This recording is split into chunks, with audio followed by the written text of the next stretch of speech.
Finally guys પહોંચી ગયા છીએ આપણે તળાજાના ડુંગરે, અને વિડીયોમાં કન્ટિન્યુ બન્યા રહેજો કારણ કે આ વિડીયો બહુ ઇન્ટરેસ્ટિંગ થવાનો છે.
ગાઈસ અત્યારે અમે જ્યાં જઈએ છીએ તે જૈન દેરાસર છે, ત્યાંના હું તમને દર્શન કરાવું, તમે જોવો.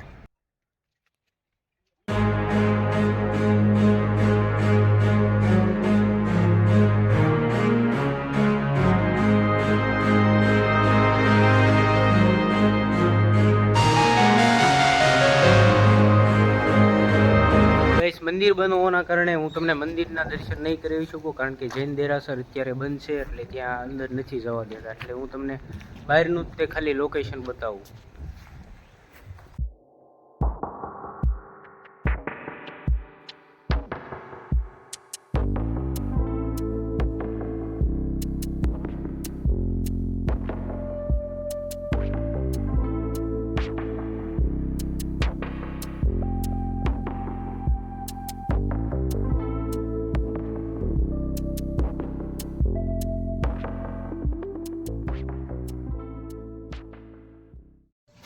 ગાઈસ જે આવા ભોંયરા છે, તો અહીંયા સૈનિકોની બેસવાની જગ્યા, અહીંયા નંબર પણ આપેલા હોય છે, 3 નંબર 2 નંબર એવી રીતે. તમે અહીંયા પણ જોઈ શકો છો, આવી હથિયાર મૂકવાની કંઈક ગુફા પણ રાખતા હોય છે, અને આવી કંઈક ગુફા હોય છે. તમે જુઓ, અહીંયા પણ સૈનિકોને બેસવાની કે હથિયાર રાખવાની પણ જગ્યા હોય.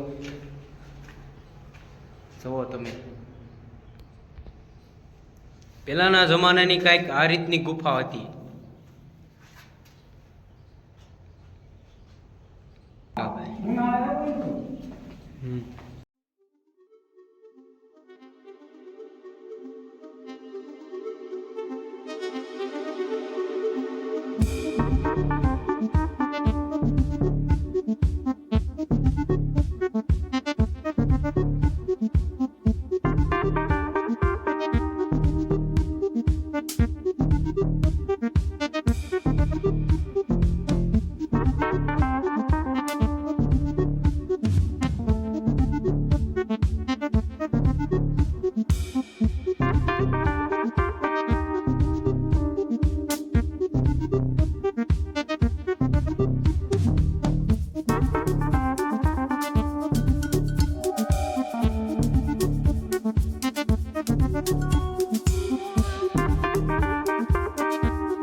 અહીંયાથી કોઈ અહીંયા સૈનિક હોય બીજાનું ધ્યાન રાખતા હોય, હા અહીંયા જે સૈનિક હોય એ આગળ કોઈ તકલીફ પડે હા તો ઈવડે અહીંયા બેઠા હોય એ મહારાજાને તાત્કાલિક ખબર આપવા માટે હા અહીંયા ભોંયરું આવેલું છે.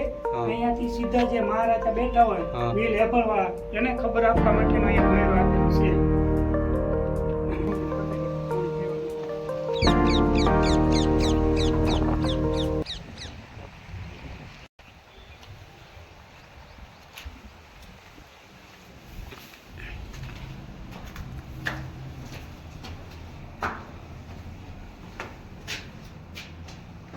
સાફ કરતા લાગે.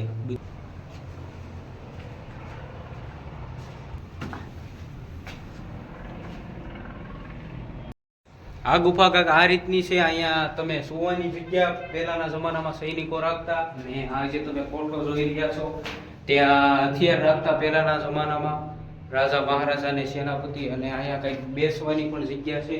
અને અહીંથી પૂરનું નગર તમે જોઈ શકો છો. સામેથી દુશ્મન આવતા હોય તે પણ જોઈ શકો છો. આ રીતની પહેલાના જમાનામાં આપણા રાજા મહારાજા કેવી ગુફાઓમાં રહેતા. આગળ પણ હું તમને ઘણી બધી ગુફા દેખાડવાનો છું, એટલે વિડીયોમાં કન્ટિન્યુ બન્યા રહેજો તમે.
આ ભોંયરું હેબલવાળાનું મોટામાં મોટું ભોંયરું છે. ત્યાં તમામ સૈનિકોને રહેવાની જગ્યા.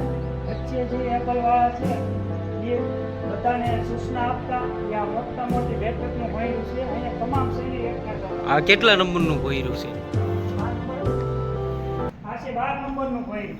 12 નંબરમાં તમામ સૈનિક એક સાથે બેસીને બહાર જતા બારવટે ખેલવા માટે. તો આ બધાની જગ્યા છે, 12 જગ્યા પ્રતિવર્તી. આ ફરતી પાછી બધી બેહવાની છે, ફરતી બેઠવાની બધાની. અને પાછળની જે જગ્યા છે ને હથિયાર ને એવું બધું મૂકવાનું. બધી કોર છે, બધાને હથિયાર મૂકવાની પાછળની જગ્યા. મોટા મોટું ભોંયરું આવડું આ છે.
તો આજના બ્લોગમાં બસ મિત્રો આટલું જ. જો તમને મારો બ્લોગ ગમ્યો હોય તો વિડીયોને લાઈક શેર અને ચેનલને સબસ્ક્રાઈબ કરી નાખજો, કારણ કે આવા જ વિડીયો હું તમારી સુધી પહોંચાડતો રહીશ. નમસ્કાર.